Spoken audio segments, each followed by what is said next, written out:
झारखंड विधानसभा का शीतकालीन सत्र चल रहा है और आज इसका अंतिम दिन है। आज गैर सरकारी संकल्प के साथ सरकार सदन में अपना वक्तव्य देगी।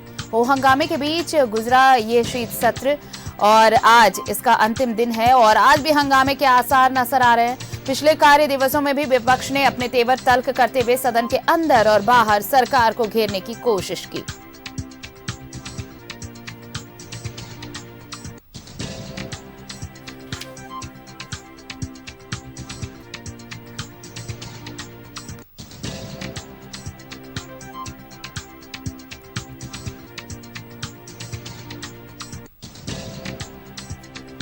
तो शीत सत्र का आज आखिरी दिन और आज भी सदन में हंगामे के आसार।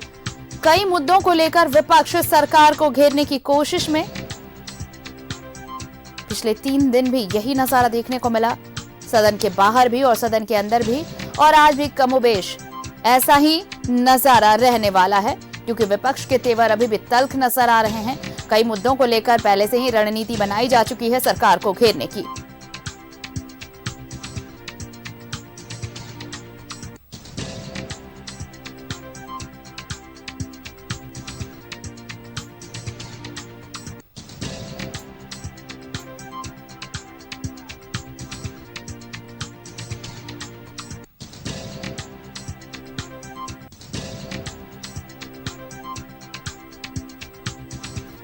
विधानसभा के शीतकालीन सत्र का आज अंतिम दिन है और आज बाकी दिनों की तरह आज भी हंगामे के आसार। सहयोगी राकेश इस वक्त हमारे साथ जुड़ रहे हैं विधानसभा परिसर से, सीधे उनका रुख करते हैं। राकेश, आज अंतिम दिन है शीत सत्र का, लेकिन नजारा वही कमोबेश रहने वाला है क्योंकि विपक्ष के तेवर तल्ख नजर आ रहे हैं आज भी। बिल्कुल आरती, आपने सही कहा, तेवर वही है और उस तेवर की बानगी आपने शुरू से ही देखा होगा। और आज चूंकि विधानसभा के शीतकालीन सत्र का आखिरी दिन है तो लिहाजा उसी सरीखे के तेवर की उम्मीद आज भी की जा रही है। फिलहाल जो बीजेपी के निलंबित विधायक हैं जिनको पूरे शीतकालीन सत्र से निलंबित किया है स्पीकर के तरफ से, वो आज भी धरने पर बैठे हैं सदन के बाहर। और देखना होगा कि आज बीजेपी का रुख क्या होता है, क्योंकि महत्वपूर्ण जो विधायक थे, चाहे 1932 आधारित स्थानीय नीति, खतियान आधारित स्थानीय नीति की बात करें तो वो राज्य सरकार ने बहुमत के आधार पर कल हाउस से पास करा लिया है। तो ऐसे में आज देखना होगा कि बीजेपी का रुख क्या होता है। हालांकि आज प्रश्नकाल भी है तो जाहिर तौर पर कई विधायकों के महत्वपूर्ण प्रश्न उनके विधानसभा क्षेत्र से संबंधित आएंगे। इसके अलावा शून्यकाल भी है, राज्य सरकार के कई सरकारी और गैर सरकारी संकल्प भी हैं। तो आज जो है सेशन का आखिरी दिन है, लिहाजा आज आप देखेंगे कि जो समय लगेगा तकरीबन 7 या 8 बजे देर शाम तक सत्र जो है वो चलेगा। लेकिन इस बीच ये ज़रूर है कि बीजेपी लगातार तल्ख तेवर में है और ख़ास तौर पर सत्ता पक्ष के वो सबसे कमज़ोर नब्ज जो है उसको बीजेपी ने पकड़ रखा है। नियोजन नीति जिसको लेकर लगातार सवाल उठ रहे हैं कि आखिर राज्य सरकार किस नियोजन नीति के तहत युवाओं को नौकरी दे रही है। और ये जो एक सवाल है नौकरी का, युवाओं को नौकरी देने का, रोजगार देने का, इसको लेकर बीजेपी सबसे ज़्यादा आक्रामक है और सबसे ज़्यादा हमले राज्य सरकार पर इसी मसले को लेकर किए जा रहे हैं।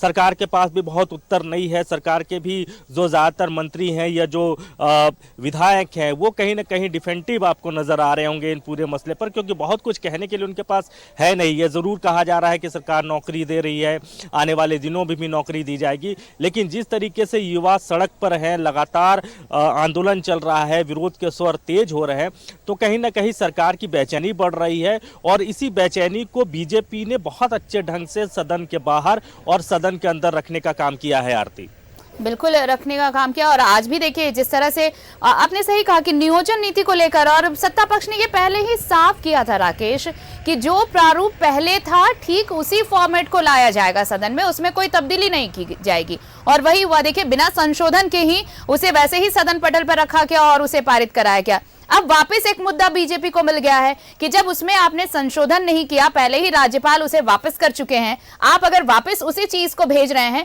तो इसमें आपकी मंशा क्या है? क्या आप झारखंड के जो बेरोजगार युवा हैं या फिर जो रोजगार की तलाश में हैं युवा, उनको आप क्या मैसेज देना चाहते हैं? यही सवाल तो बीजेपी पूछ रही है, विपक्ष पूछ रहा है सत्ता पक्ष से। नहीं, बिल्कुल देखिए, कल भी आपने सुना होगा बाबूलाल मरांडी हो या फिर अमर बावरी हो, जो नेता प्रतिपक्ष है उनके तरफ से यही सवाल राइज किए गए। इनफैक्ट जो सत्ताधारी दल के कई विधायक थे उनके तरफ से भी ये कहा गया कि इस पर व्यापक चर्चा की जरूरत थी, लेकिन चर्चा नहीं की गई क्योंकि प्रदीप यादव ने कहा कि जब चीजें ऑलरेडी पिछली हाउस में इसको पास किया जा चुका है और इसमें इस बार कोई संशोधन नहीं है, लिहाजा फिर से चर्चा की कोई जरूरत नहीं है। तो इस पर सत्ता पक्ष के कई विधायकों की राय आई कि नहीं, व्यापक चर्चा होती तो शायद और चीजें थोड़ी क्लियर हो पाती।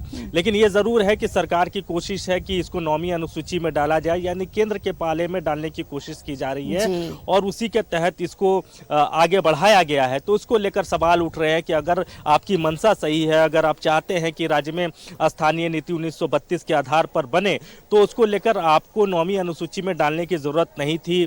आप चाहते तो कैबिनेट से इसको अप्रूव कराकर आप इसे लागू करा सकते थे। तो इन तमाम विषयों को लेकर राज्य सरकार की मंशा पर सवाल उठ रहे हैं और आप देखेंगे कि आज भी इस मुद्दे को लेकर कहीं न कहीं हाउस के अंदर और हाउस के बाहर गर्माहट महसूस की जाएगी। क्या इसे ऐसे समझा जा सकता है राकेश कि देखिए, राज्य सरकार अपनी तरफ से कोरम पूरा कर रही है क्योंकि अमेंडमेंट के लिए वापस भेजा गया ये बिल राजभवन की तरफ से, कोई अमेंडमेंट नहीं किया गया, कोई तब्दीली नहीं की गई, वापस उसे सदन पटल से पर रखा गया, पारित कराया गया। दूसरी तरफ ये आरोप सत्ता पक्ष का कि अगर हम इस बिल को भेज रहे हैं तो क्यों ना इसे 9वीं अनुसूची में डाला जा रहा है, केंद्र के पाले में इसे डालने की कोशिश की जा रही है। यानी अगर साफ तौर पर देखें तो बस गेंद एक दूसरे के पाले में फेंकने की कोशिश की जा रही है। दोनों तरफ से ये पुख्ता इंतजाम ये नहीं हो रहे कि आखिर कौन सा स्टेप, कौन सा कदम उठाया जाएगा जिससे नियोजन की नीति स्पष्ट होगी, झारखंड के युवाओं को रोजगार मिल सकेगा, वो पॉलिसी क्या होगी, ये दोनों तरफ से स्पष्ट नहीं हो पा रही है। सिर्फ गेंद एक दूसरे के पाले में फेंके जा रहे हैं। देखिए, 1932 का जो मुद्दा है वो एक सेंटिमेंट से जुड़ा हुआ मुद्दा है और सरकार इस बात को समझ रही है। पिछली बार भी जब इसको हाउस से पारित कराया गया था, स्पेशल सेशन बाकायदा इसको लेकर बुलाया गया था, तो आपने देखा होगा कि पूरे बहुत तरीके से सरकार ने पूरी स्ट्रैटेजिकली इसको हाउस में लाया, स्पेशल सेशन बुलाया और बहुत तरीके से इसका प्रचार प्रसार भी किया था। लेकिन इस बार उस तरह का माहौल देखने को नहीं मिला क्योंकि अटॉर्नी जनरल के कई सारे सुझाव आए थे, लेकिन उस सुझाव को दरकिनार करते हुए राज्य सरकार ने हूबहू फिर से उस विधेयक को, उस बिल को आप कह सकती हैं कि राजभवन को भेज दिया गया है। तो कई तरह के सवाल उठ रहे हैं और जिस बात का आप जिक्र कर रही हैं कि एक तरीके से 1932 जो है वो सिर्फ सेंटिमेंट बनकर रह गया है, उसका हल मौजूदा सरकार भी नहीं निकालना चाहती है और न ही विपक्ष के पास इसको लेकर कोई सार्थक प्रयास विपक्ष के तरफ से हो रहे हैं। तो आप कह सकती हैं कि सिर्फ राजनीतिक लाभ के लिए, सियासी लाभ के लिए, क्योंकि आने वाले वक्त में चुनाव है, लोकसभा के चुनाव हैं, उसके साथ साथ राज्यसभा, विधानसभा के भी चुनाव होने हैं, तो वो एक जो सियासी मुद्दा झारखंड मुक्ति मोर्चा कर रहा है और इसी मुद्दे के आसपास जेएमएम की पूरी पॉलिटिक्स रही है। उनके चुनावी घोषणा पत्र में भी आप देखें तो 1932 का जिक्र था।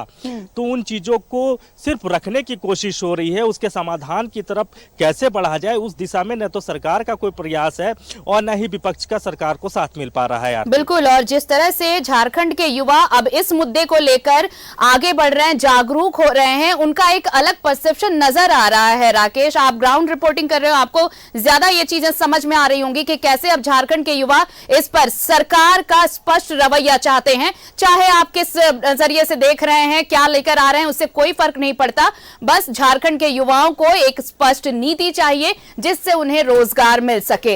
ये नीति कब स्पष्ट होगी, ना तो विपक्ष स्पष्ट कर पा रहा है और ना ही सरकार की मंशा ये बता पा रही है कि वो क्या करना चाहती है। बहरहाल, फेंकते रहिए गेंद एक दूसरे के पाले में, युवा टकटकी लगाए बैठे रहेंगे कि उन्हें रोजगार कब मिल रहा है, किस नीति के तहत मिल रहा है। बने रहिए, हम और भी अपडेट्स लेंगे आपसे, सदन की तस्वीरें भी दिखाएंगे। फिलहाल बहुत बहुत धन्यवाद हमारे साथ जुड़ने के लिए राकेश आपका। तो शीतकालीन सत्र का आज चौथा दिन और आज भी देखिए सदन में हंगामे के पुरजोर आसार और सबसे ज्यादा जो मुद्दा रहा पूरे सदन के दौरान, नियोजन स्थानीयता का मुद्दा, उसे कल जिस तरह से सदन में लाया गया और वापस बिना संशोधन के राजभवन भेज दिया गया है, तो सवाल अब दोनों तरफ से हैं।